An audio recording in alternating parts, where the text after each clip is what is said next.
Vinyl night. It's kind of a sacred thing in our little community of Phoenixville.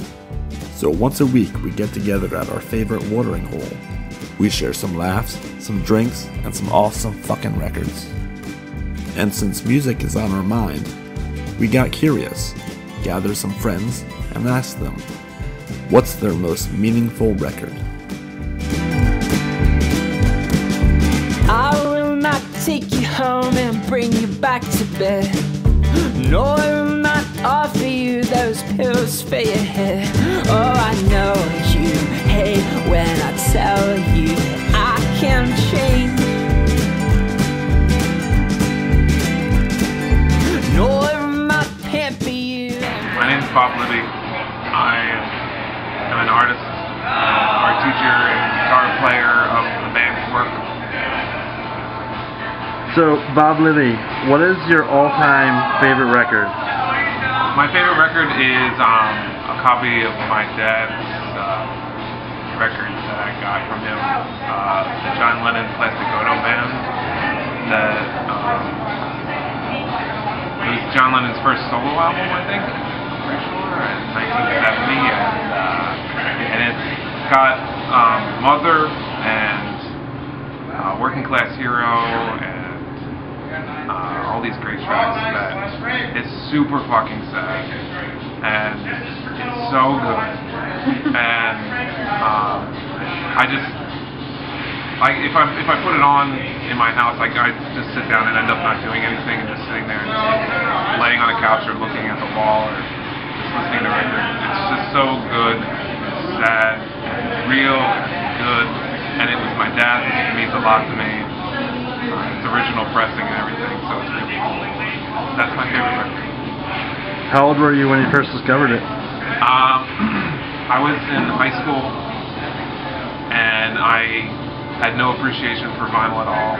And I found my dad and mom's collections that they had assimilated into one big collection. And I went through it, and I just like, oh, the Beatles, I like them. And I picked that one out and played it in high school, and I remember thinking like how like weird it was that it was not anything like the Beatles, but that I don't know, that's when I really like realized that there was more than certain things that you just hear when you're in high school.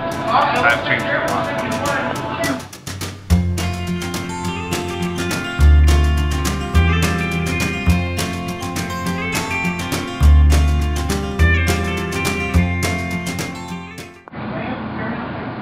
So, who are you and what do you do? Garrett C's work in retail. So, Garrett C's work in retail. What is your favorite record of all time? Favorite record of all time. Best record ever performed, recorded by musicians. It's got to be Monkeys Headquarters. I was a kid when I fell in love with the Monkeys, watching them in reruns. It's their first album that they wrote the music, performed themselves,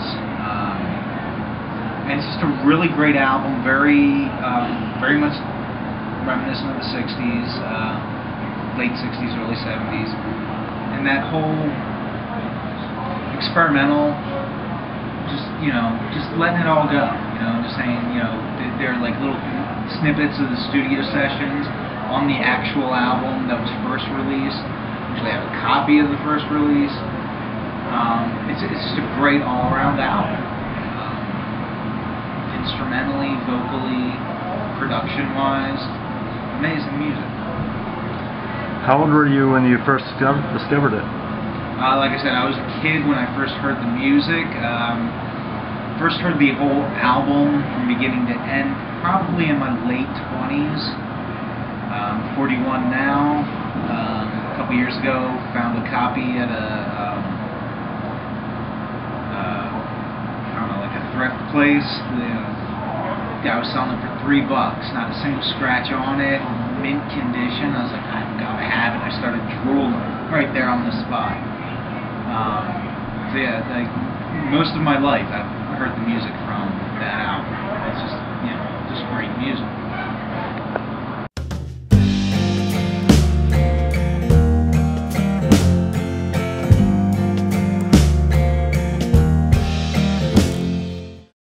are you and what do you do? I'm Olivia, and currently I'm in a transition period of employment and personal endeavors.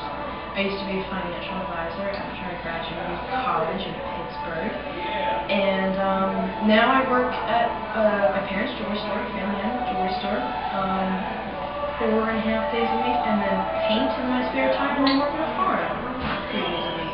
So I plan to continue some form of education in the next year, but haven't these solid plans, but we'll figure that out in the meantime. What is your favorite album of all time, and what does it mean to you?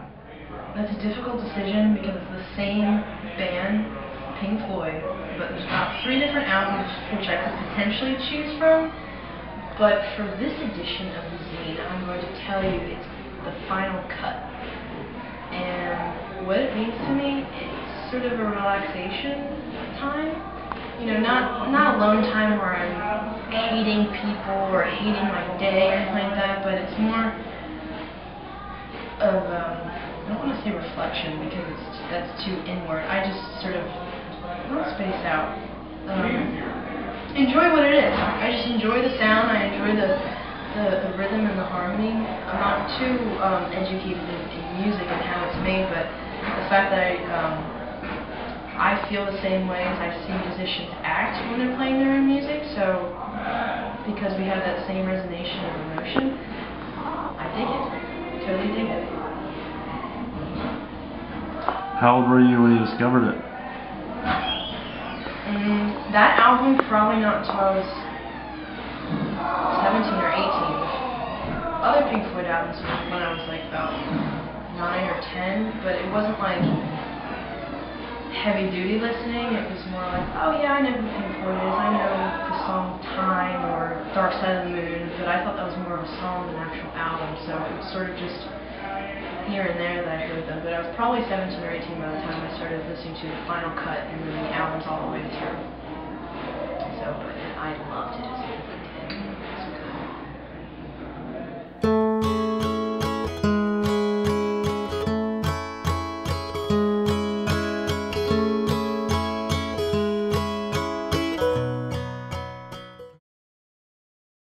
Who are you and what do you do?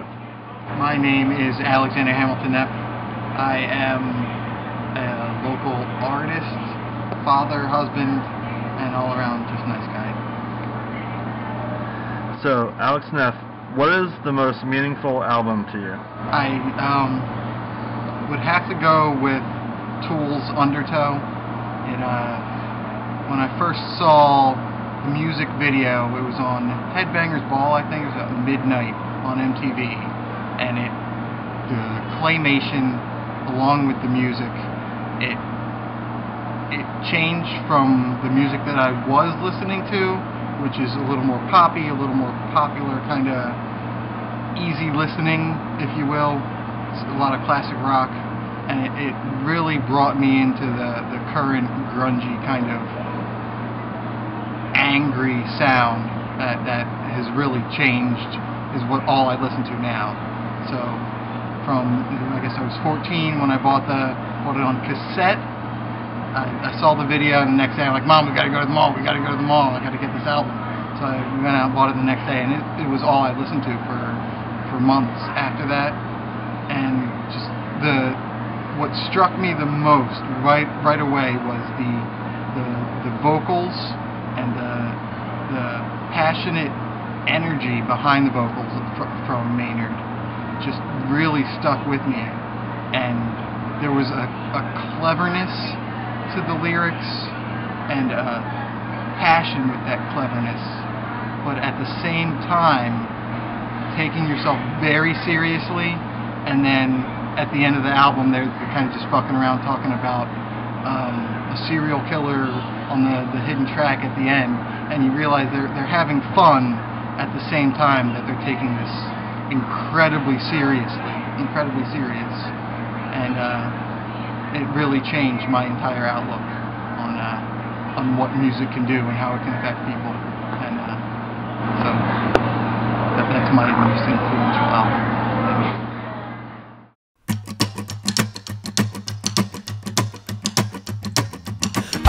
concern for no one else but you.